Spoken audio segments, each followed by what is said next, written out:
Quero compartilhar com os irmãos uma continuação da palavra de semana passada. Semana passada nós falamos sobre 4 verdades que nós precisamos ouvir em tempos difíceis. Quem estava aqui?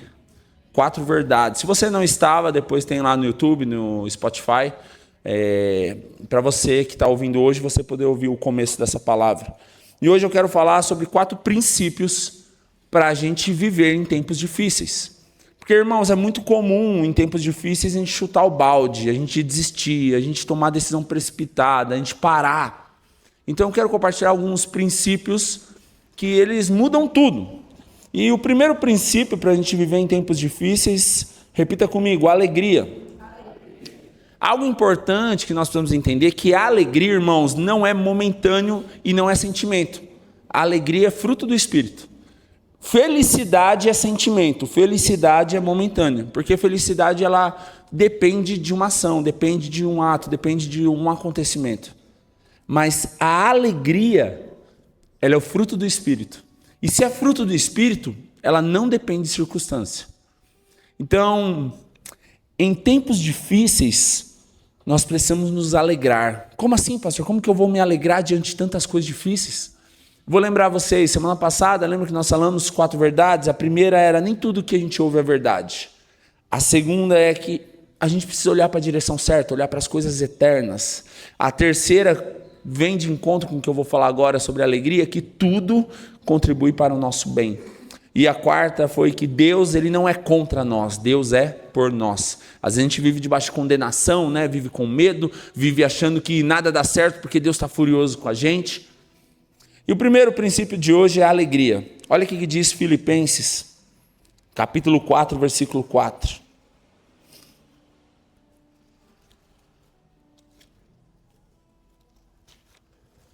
Quem achou, diga amém. Diz assim, alegrem-se sempre no Senhor.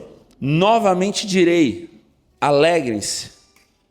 Quando Paulo diz aqui, alegrem-se no Senhor, e ele diz novamente, presta atenção, eu vou dizer de novo a mesma coisa. Isso aqui é algo importante, irmãos, quando há uma repetição na Bíblia, há um princípio de reforçar algo.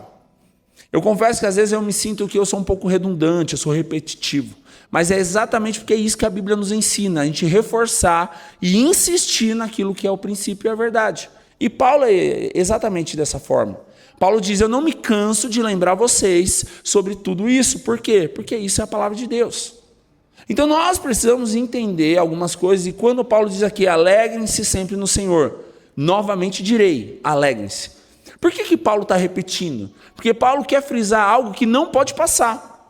E ele está preso nesse momento, ele está lá em Filipe, é o momento que ele está escrevendo, aliás, para a igreja de Filipe, né? Mas ele está preso.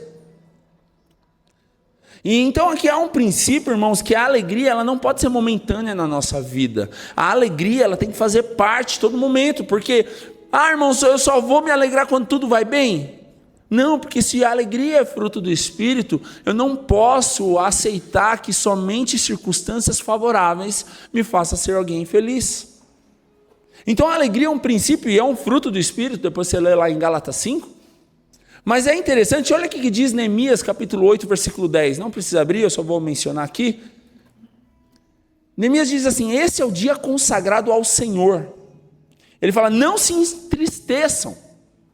E ele diz assim, porque a alegria do Senhor é a nossa força.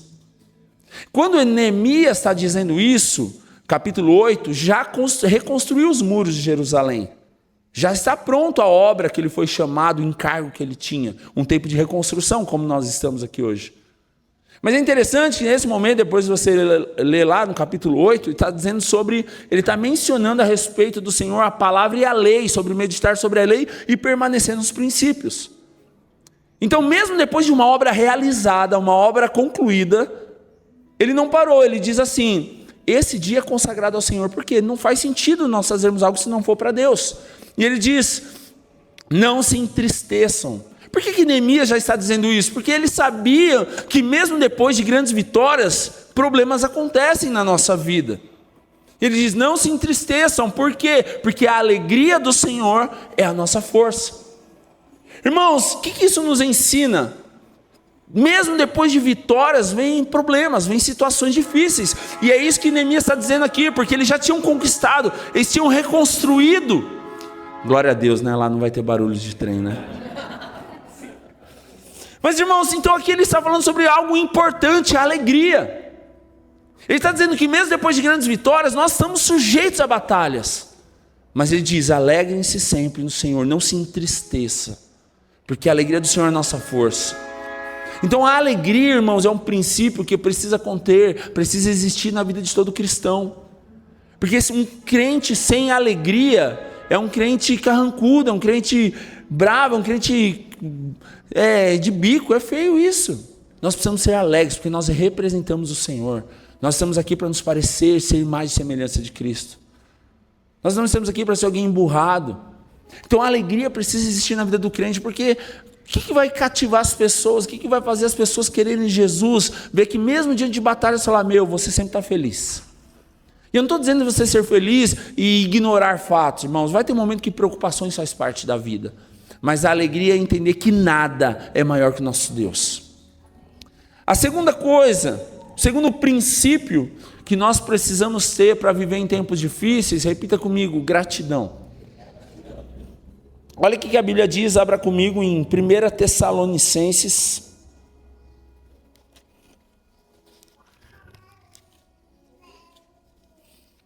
capítulo 5, versículo 18.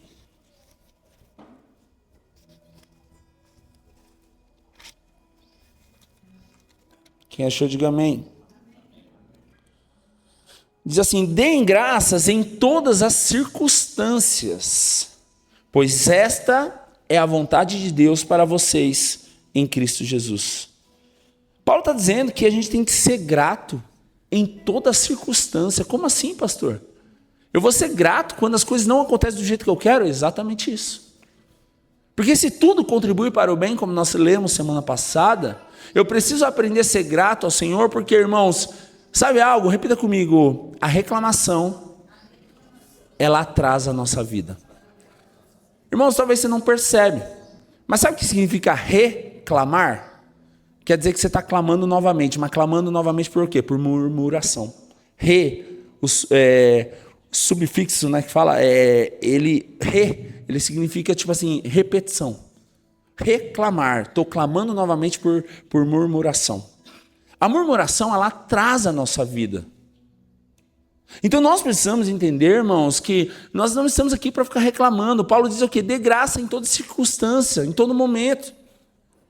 Mesmo quando as coisas não acontecem do jeito que nós queremos, mesmo quando eu não entendo o que está acontecendo, nós precisamos ser gratos, porque gratidão é um princípio para a gente viver coisas poderosas de Deus. Nós precisamos ser gratos quando nós vemos que Jesus multiplicou os pães e os peixes, quando nós vemos Jesus ressuscitando Lázaro. Jesus reclamou? Não, ele agradeceu. Mas ele está agradecendo num tempo que está tudo errado? Sim. Não tem pão, não tem comida, não tem peixe. Jesus pegou o pouco que tinha, deu graça e a multiplicação aconteceu. O amigo morreu, ele reclamou? Não.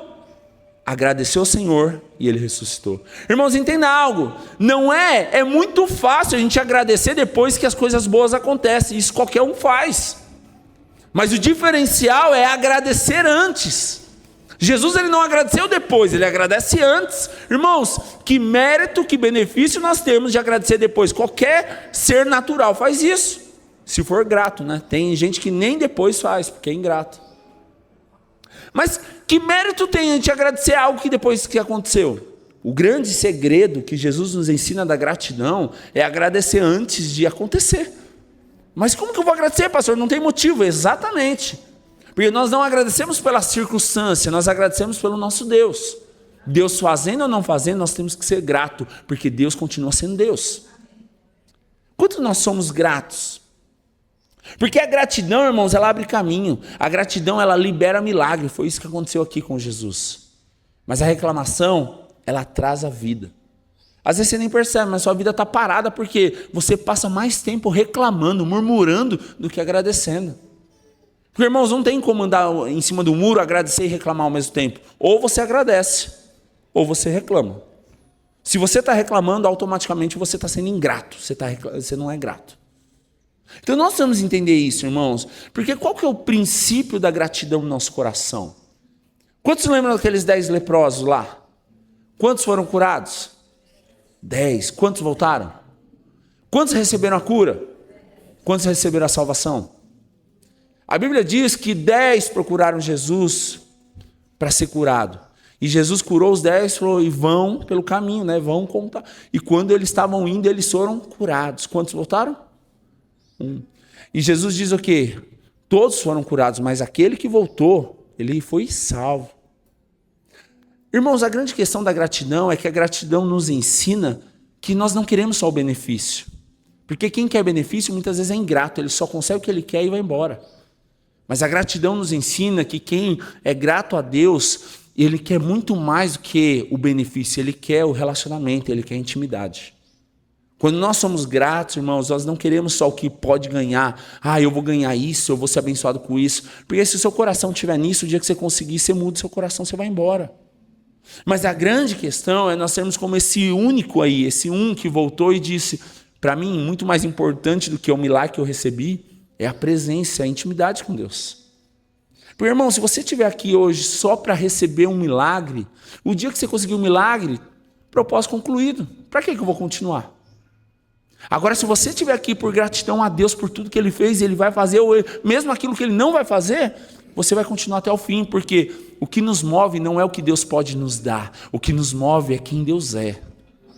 Isso faz a gente ter uma gratidão. Agora, se o nosso coração estiver nas coisas que nós conseguimos, irmãos, é momentâneo, o dia que a gente conseguir, a gente vai embora. Eu não estou dizendo ir embora só da igreja local, mas você vai embora da igreja, de qualquer lugar, da família, de qualquer coisa, porque você desapega, porque o seu coração só está em conquistar coisas. A gratidão, ela tem que ser muito mais do que aquilo que você pode conquistar. Porque quando nós somos gratos, irmãos, nós vamos ser gratos não tendo nada e vamos ser gratos tendo tudo. Exatamente o que Paulo diz, aprendi o segredo de estar contente em toda e qualquer situação, na abundância ou na escassez. O que Paulo está dizendo aqui? Não importa a circunstância, o que importa é, eu posso viver o melhor momento da minha vida, eu posso viver o pior momento da minha vida, mas Deus continua comigo, é isso que importa, o relacionamento, a intimidade. Eu gosto muito das passagens bíblicas que elas trazem repetições, porque é uma das maneiras que Jesus, Deus, Ele quer nos chamar a atenção para algo. Né? Quando Jesus diz assim, Pedro, Pedro, é igual uma mãe, né? Quando falou 2 vezes o nome, eu falou o nome completo, se prepara que o negócio vai pegar. A Bíblia é exatamente isso também, irmãos. Quando há uma repetição, é algo que quer chamar atenção. É interessante que nós vemos, eu vou ler um versículo aqui, que é exatamente, né, o que diz lá em Salmo 107:1, anote aí, Salmo 136:1 também diz, vou ler. Se você quiser abrir, vamos lá, Salmo 107:1. Tá fácil, né? Depois é só pular alguns capítulos.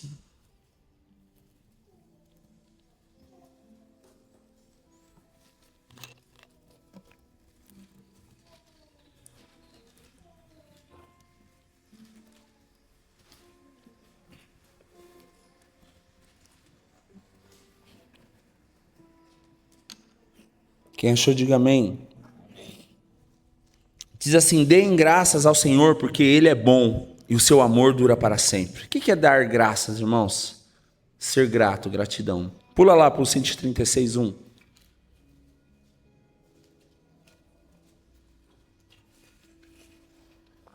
Amém?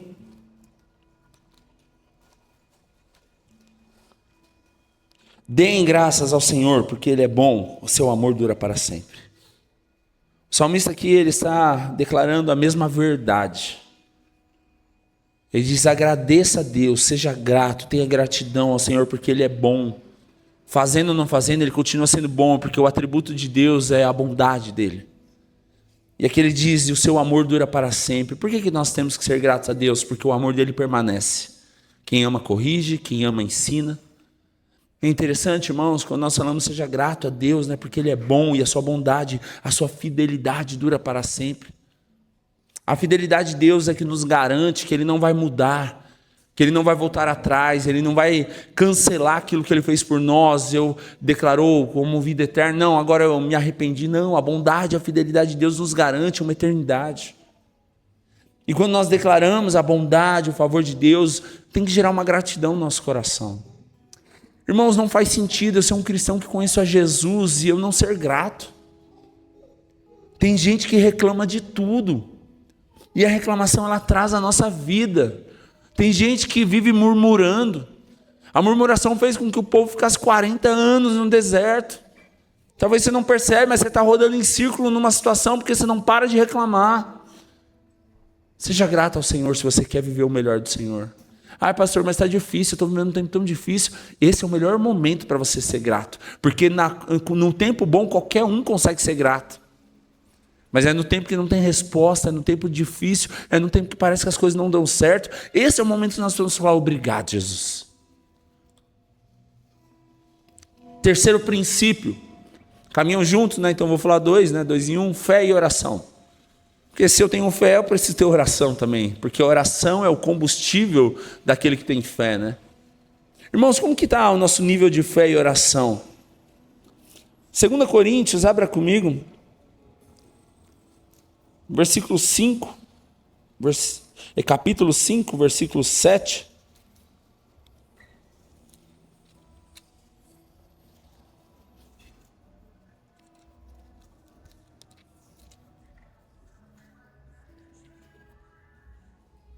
Quem achou, diga amém. Porque vivemos por fé e não pelo que vemos. Um dos princípios da fé é nós não olharmos pelos olhos naturais. Porque aquilo que os nossos olhos veem, irmãos, muitas vezes faz a gente desfalecer, faz a gente desistir.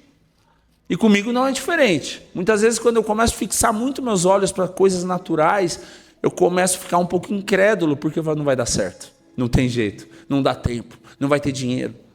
Mas quando nós olhamos aos olhos da fé, vivemos por fé, irmãos, tudo é possível àquele que nele crê. Ainda que aos olhos humanos seja impossível, diante de Deus nada é impossível. Olha o que diz em Romanos capítulo 10, volta um pouquinho aí. Romanos capítulo 10, versículo 17.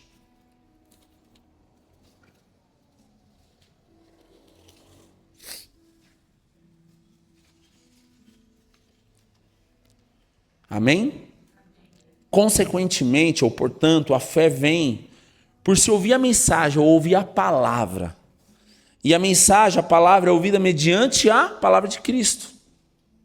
Irmãos, a Bíblia diz que a fé vem pelo ouvir. Ouvir o que? A palavra. Então, na mesma medida que quando nós ouvimos a palavra de Deus, enche o nosso coração de fé, se nós ouvirmos umas mentiras, também vai encher o nosso coração, com uma fé errada.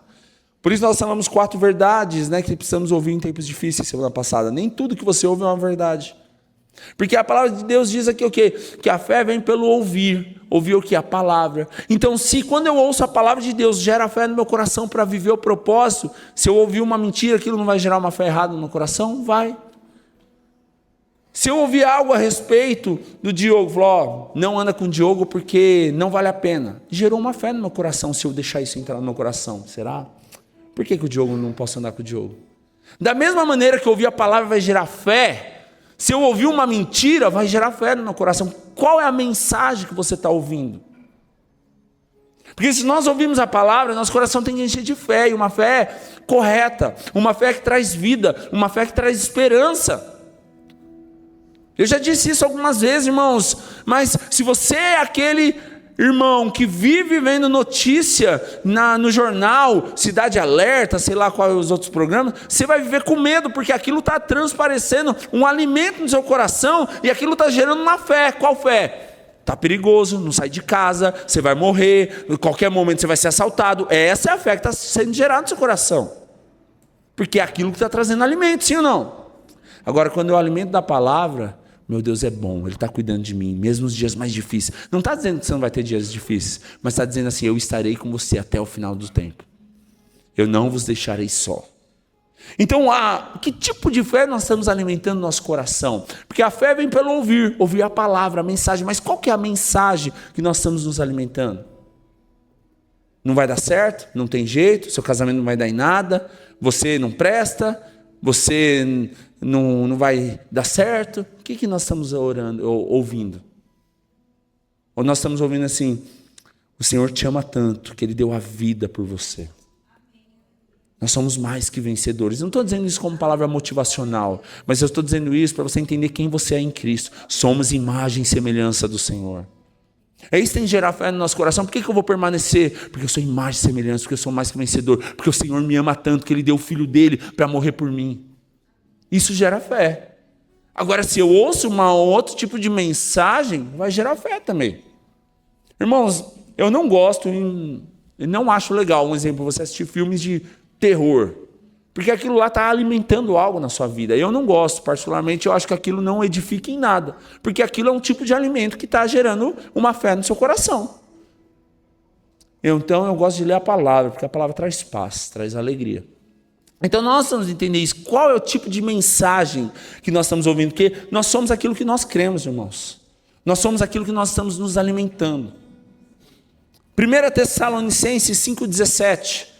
O texto é tão curtinho que não precisa nem abrir. Diz assim: orar sem cessar, orar continuamente, algumas versões diz. Irmãos, a Bíblia nos ensina que nós devemos orar todo o tempo. E eu não sei se isso te assusta ou te deixa em paz ou não, mas a sua oração não muda Deus, sabia disso? A sua oração muda você. Para você ouvir a voz de Deus, para você depender de Deus, para você confiar nele. Porque aquilo que é um princípio estabelecido já está consumado.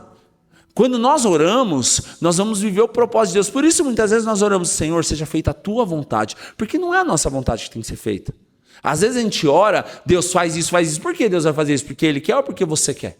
Então a oração, ela move o reino espiritual. A oração, ela move situações. Mas não é que Deus mudou de ideia, mas é algo que já está lá. Então a oração muda Deus? Não.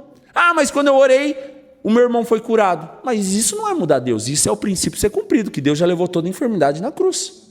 Entende? Então a oração não está mudando Deus, Deus continua sendo o mesmo. Mas a oração está trazendo à existência aquilo que já foi liberado na cruz. Consegue compreender isso? Porque a oração não vai mudar Deus. E agora Deus, só porque eu orei, Deus falou: tá bom, você é tão bonzinho. Não, a oração só vai cumprir o princípio que está estabelecido. É por causa disso. Sim, porque tem princípios. O princípio não muda. Quando eu falo a oração não muda Deus, a oração não muda princípios. O princípio é de Deus. Por isso uma oração contra não vai acontecer. Uma oração que vai fazer mal para alguém não vai acontecer. Eu vou orar. Às vezes eu já falei sobre isso, irmãos. Por isso que a gente tem que ter maturidade. Porque a maturidade, a gente entendeu o princípio da palavra. Se você orar contra a palavra, isso não é oração. Vamos dizer: eu vou orar para Deus terminar aquele casamento. Deus não trabalha em destruição, irmãos. Isso é imaturidade espiritual. Porque a oração, ela é um princípio para completar a palavra de Deus. Então a oração, ela faz parte. Mas a fé e a oração, elas precisam caminhar junto. Crente que não ora não é crente. Crente que não ora é um simpatizante da palavra. Porque se não tem oração, o que faz um crente ter relacionamento com Deus? A oração. A leitura, a busca, a intimidade. Não quero te chatear, mas repita comigo: crente que não ora não é crente. Porque qual que é a maneira de nós comunicarmos, relacionarmos com Deus, irmãos? Oração. Porque se a gente está vivendo só de palavra do YouTube, do Instagram, a gente é alguém que está vivendo palavras motivacionais, só mudamos o ramo. Porque antes de ser crente, tinha um monte de palavra motivacional. Você vai dar certo, você vai ser bom. Aí você vem para a igreja só para ouvir palavras motivacionais. Não, a oração é o que nos liga a Deus, a ter uma intimidade com Deus. Então nós precisamos, a oração não é para acontecer o que eu quero, a oração é para eu ter um relacionamento com Deus. Porque senão, irmãos, a gente vai ficar egoísta. Eu vou orar porque Deus vai fazer. Então você não está orando porque você quer um relacionamento com Deus. Você está orando porque você quer uma bênção. Então isso também nos ensina algo, irmãos. A oração é o quê? Nos colocarmos à disposição e à dependência de Deus. Como eu disse, a oração não é porque, não ia dar tempo, mas eu orei e deu. Não, a oração é porque quando eu oro, Deus vai dar estratégia, vai dar sabedoria, vai dar discernimento, vai dar sensibilidade para viver o propósito dele que já está consumado. Então, quando nós oramos, nós estamos sensíveis a ouvir a voz de Deus e viver o propósito intensamente. Olha o que diz 2 Coríntios capítulo 4, versículo 18. Diz assim, fixamos os olhos não naquilo que se vê, mas no que não se vê, pois o que se vê é passageiro, é momentâneo, é transitório, mas o que não se vê é eterno.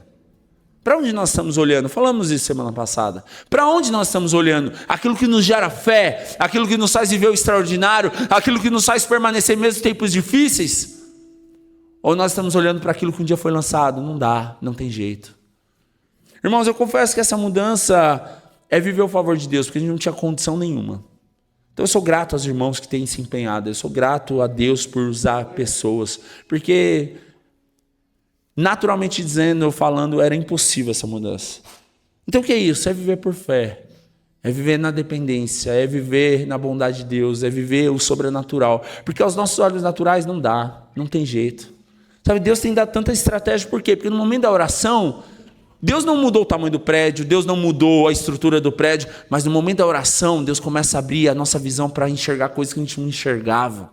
A gente começa a viver coisas que a gente não estava vivendo. A gente começa a sonhar o que a gente não estava sonhando. Então fé é declarar o que já aconteceu na cruz, irmãos. Fé é declarar que já está consumado. Fé é declarar, e a esperança é realmente a gente crer no propósito de Deus, porque Ele vive, eu posso crer no amanhã. Eu tenho que sonhar. Por que nós sonhamos? Porque o Senhor está vivo.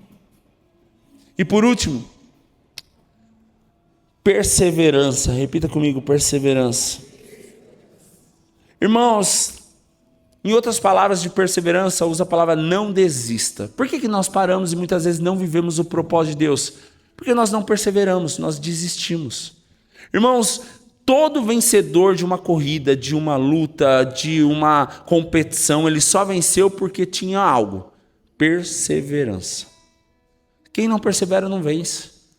O que faz a gente vencer? Perseverança, porque na perseverança eu não vou parar de treinar no tempo difícil. Eu não vou deixar de comer certo no tempo difícil. Falando de um esporte. Perseverança é você permanecer mesmo quando ninguém acredita. Perseverança é você permanecer mesmo quando duvidam de você. Perseverança é isso, é não desistir. Filipenses capítulo 1, abra aí comigo. Filipenses capítulo 1, versículo 6.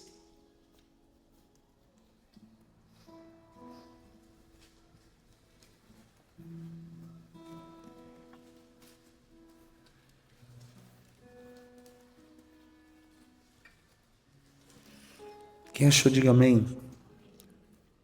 Diz assim: estou convencido de que aquele que começou a boa obra em vós, em vocês, vai completá-la até o dia de Cristo Jesus.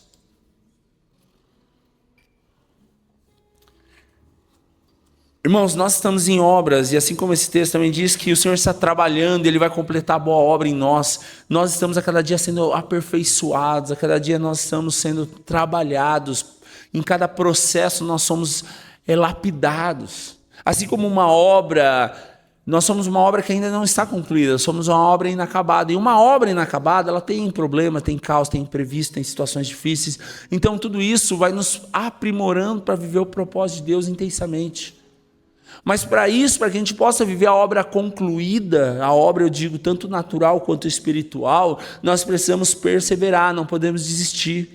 Quantas vezes a gente desiste no meio do caminho, irmãos? A gente abre mão de sonhos, abre mão de propósito porque ficou difícil, porque parece que ficou tão impossível, ficou tão distante da realidade.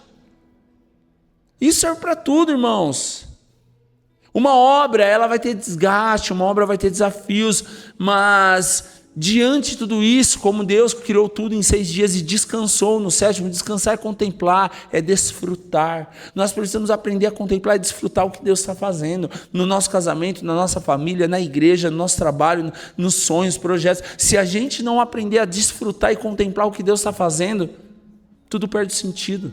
Porque toda obra, toda construção, ela tem um sentido: contemplação e desfrute. Se não tiver contemplação e desfrute, é só trabalho.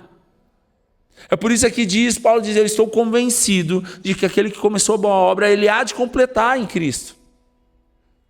Porque esse momento é o momento que Paulo está em obras. Tem coisa que não faz sentido. Estou sendo trabalhado, estou sendo lapidado. Mas onde Deus quer levar tudo isso? O que Deus quer fazer com tudo isso? E Paulo diz: eu estou convencido que aquele que começou a boa obra, ele é fiel para completá-la, para aperfeiçoá-la e concluí-la em Cristo Jesus. Eu não sei o que você está vivendo hoje, mas talvez seu casamento é uma grande obra. E grande obra tem sujeira, tem bagunça, tem problema. E parece que nada vai dar certo. A gente está no prédio novo lá, eu começo a olhar e falo, quando vai começar? Está começando a criar forma agora. Mas no começo parece que não vai dar em nada. É só sujeira, é só bagunça. Você pega entulho, põe em saco, pega entulho, põe em saco. No outro dia tem a mesma coisa. Fala, parece que não fez. Muitas vezes a nossa vida é dessa forma. Eu limpo, continua sujo. Eu arrumo, continua quebrado. Mas agora vamos pensar o seguinte, se eu não perseverar, se eu desistir, a sujeira vai ficar lá. Então qual que é o grande segredo da perseverança e não desistir? Eu vou limpar novamente, eu vou recuperar meu vigor novamente, eu vou contemplar novamente, porque eu sei que isso aqui vai ser uma grande obra, isso vai ser algo maravilhoso. Seja no casamento, seja com seus filhos, seja na família, seja na igreja, seja no trabalho, seja na sua casa, seja natural, seja espiritual. Tiago, capítulo 1, versículo 12. Abra comigo, Tiago, capítulo 1, versículo 12.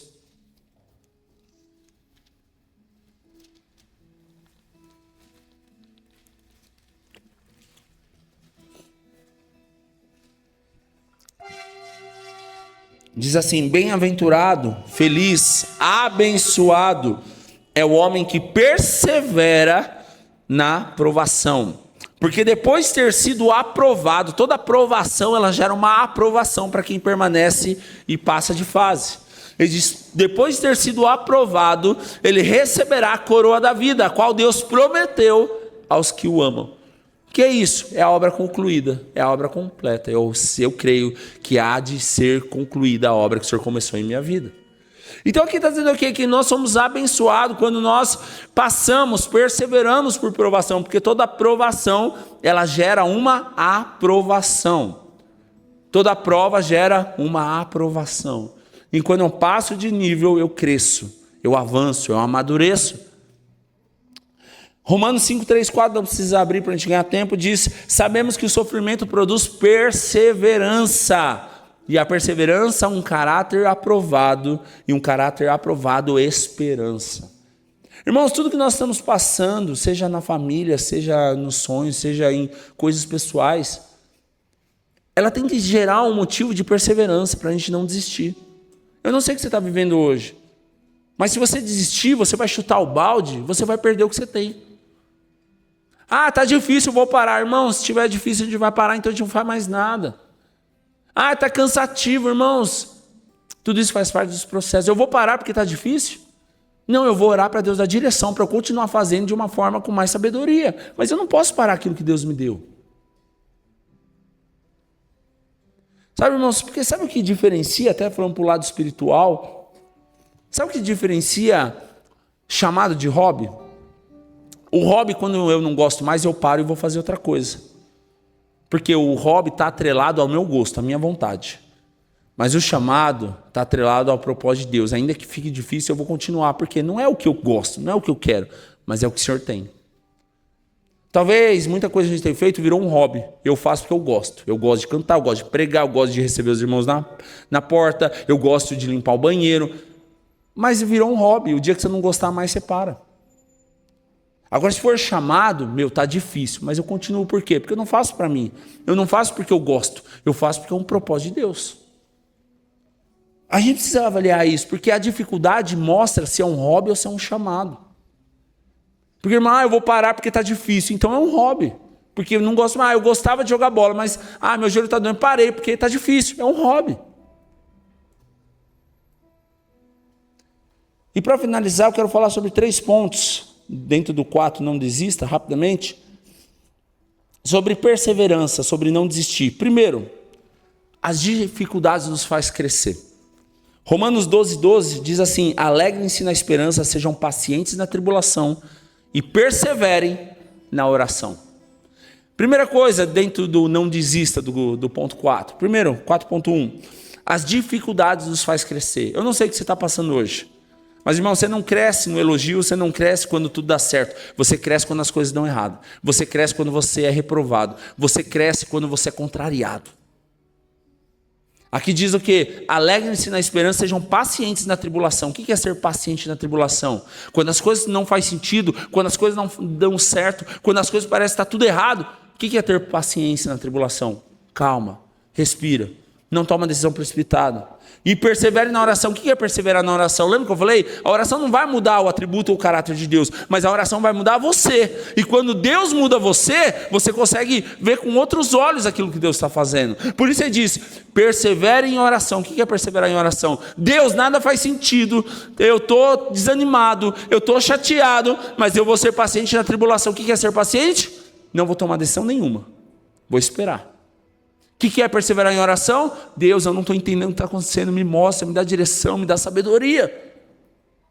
Romanos 5, 3 ao 5 que nós falamos, ele diz o quê? Sobre nós permanecermos no sofrimento. Ele diz que, vou ler o texto inteiro, Romanos 5, 3, 5, não precisa abrir.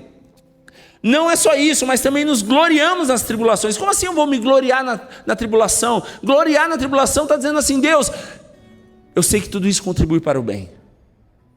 E diz, porque sabemos que a tribulação produz perseverança, perseverança o caráter aprovado a esperança. E a esperança não nos decepciona, porque Deus derramou o seu amor em nossos corações, por meio do Espírito Santo que Ele nos concedeu.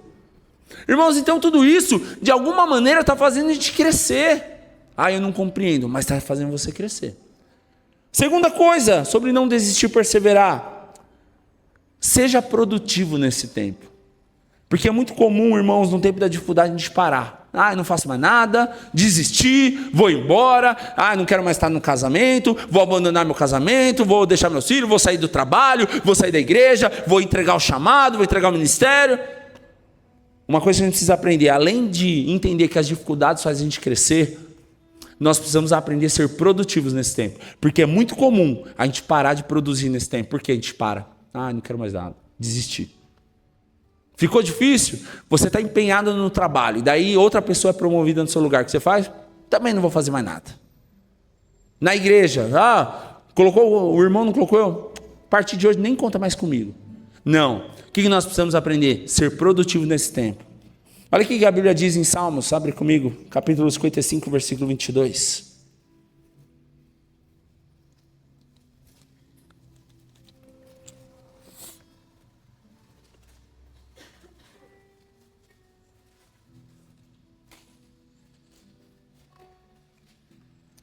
Amém? Salmo 55, 22. À medida que você achar, diga um amém para eu saber.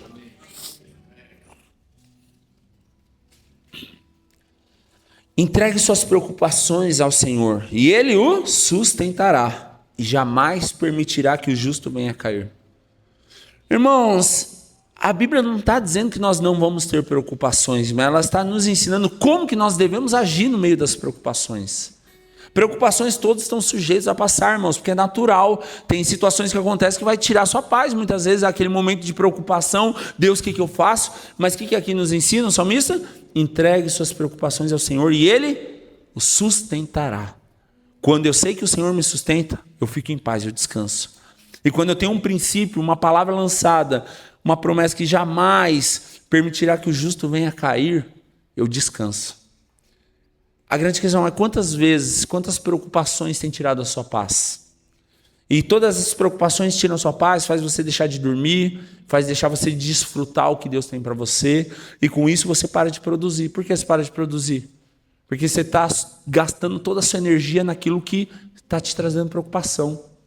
E você deixa de sonhar, você deixa de planejar, você deixa de participar, você deixa de se envolver. Então nós precisamos entender, irmãos, que mesmo diante das preocupações, dos problemas da vida, a gente não pode deixar de ser produtivo. E ser produtivo aqui eu não estou dizendo de resultado de trabalho, não estou dizendo de cumprir meta, mas ser produtivo eu estou dizendo sobre você não parar, você não desistir, você não entregar o que Deus deu na sua mão, você não entregar o seu sonho, você não entregar o seu casamento, você não entregar a sua família, não entregar seu chamado. Ser produtivo é não parar aquilo que Deus começou. E por último, paz. Romanos 16, 20. Além, dentro do não desistir, sobre perseverança, além de entender que as dificuldades nos fazem crescer, sobre ser produtivo nesse tempo difícil, nós precisamos entender o que é paz. Olha o que a Bíblia diz, Romanos 16, 20.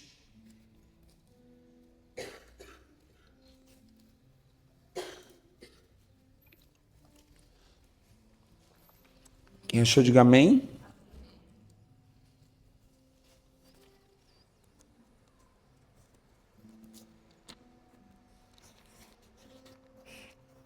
Em breve, o Deus da paz esmagará Satanás debaixo dos pés de vocês, e a graça de nosso Senhor Jesus seja com vocês. Olha que interessante que Paulo está dizendo aqui. Ele está dizendo o Deus da guerra. É isso que a Bíblia diz? Não, mas diz o que? O Deus da paz. Como que nós vamos vencer as lutas do diabo, vamos vencer as tentações? É com guerra? Não, é com paz.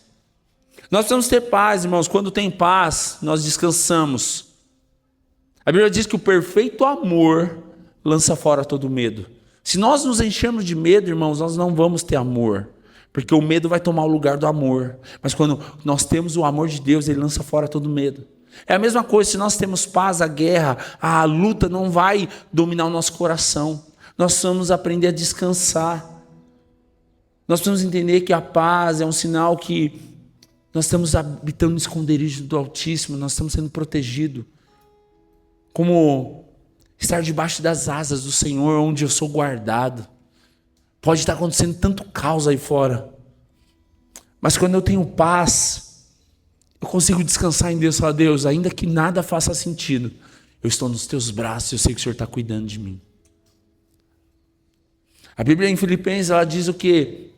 A paz que excede todo entendimento guardará a sua mente e o vosso coração. Irmãos, o que é a paz que excede todo entendimento? É a paz que vai além da explicação. É a paz que vai além daquilo que não compreendo. Vai além da minha mente. Vai além daquilo que meus olhos veem. A paz que excede todo entendimento é aquela paz que não dá para compreender. Não tem sentido você ter paz diante de tudo isso que está acontecendo. Mas é a paz do Senhor que nos traz descanso. Porque paz, irmãos, diante de Deus não é sinônimo de não ter problema. Mas a paz diante de Deus é saber que mesmo diante de problemas, o nosso Deus, ele é maior que qualquer problema que nós estamos passando. E para encerrar, queria convidar o Maico. Salmos 91, 1 e 2. Abra comigo para a gente orar.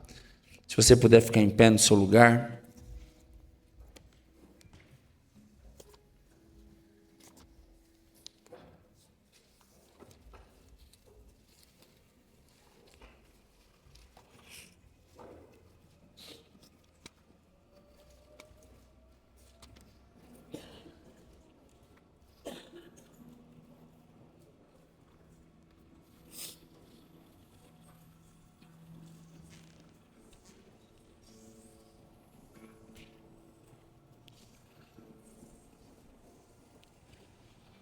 A Bíblia diz assim, né, comigo: aquele que habita no esconderijo ou no abrigo do Altíssimo e descansa à sombra do Todo-Poderoso, pode dizer ao Senhor: Tu és o meu refúgio, a minha fortaleza, o meu Deus em quem confio. Aqui, irmãos, esse texto muito conhecido, né? Muitas vezes alguns deixam até a Bíblia aberta nesse texto. Ele diz que aquele que habita no abrigo ou no esconderijo do Altíssimo, ele descansa à sombra do Todo-Poderoso. O que é descansar à sombra de Deus, irmãos? O que é estar habitando no Senhor? Isso é dizer que mesmo quando vem problema, eu sei que o Senhor é meu refúgio. Eu sei que o Senhor é a minha fortaleza. Eu sei que o Senhor é quem eu confio. Quando nós vemos lá em Mateus capítulo 7, irmãos, que diz que aquele que ouve a minha palavra e a pratica é como um homem prudente que constrói a casa sobre a rocha. Vem tempestades, vem ventos fortes, mas a casa não cai, porque você construiu sobre o Senhor. Mas diz que o imprudente é aquele que ouve e não coloca em prática, e constrói sobre a areia. Vem tempestades, vem chuvas fortes e a casa cai. Sabe, irmãos, esse texto, eu gosto muito dele porque a condição, a circunstância é para todos, são para todos. Todos estão sujeitos a tempestades, todos estão sujeitos a problemas, mas o que diferencia não é que tipo de tempestade ou problema você vai passar, mas é onde você está construindo a sua casa. Porque tanto o prudente quanto o imprudente, o insensato, passou por tempestade, passou por luta, passou por imprevisto, passou por problema, mas a diferença é que aquele que ouviu a palavra do Senhor, colocou em prática, construiu sobre a rocha, sobre o Senhor. Eu não sei o que você está vivendo hoje, meu irmão. Talvez você está vivendo o seu melhor tempo da sua vida. E ótimo, glória a Deus por isso. Mas ainda assim, você precisa colocar o Senhor nisso. Mas talvez você está vivendo um tempo tão difícil, tão incerto, tão duvidoso. E você precisa colocar o Senhor nisso também. Se a sua casa, se a sua família, se os seus sonhos, se o seu chamado não estiver sobre a rocha, na tempestade você desiste. Na tempestade você olha para trás. Na tempestade você começa a questionar. Na tempestade você começa a colocar comparações, competições. Mas se a sua casa estiver sobre a rocha, irmãos, você vai olhar para o alto e falar: eu sei que eu habito no Senhor, eu estou guardado nele, ele é meu refúgio, ele é minha fortaleza, porque eu estou sobre a rocha. Quero te convidar a fechar os olhos por um instante.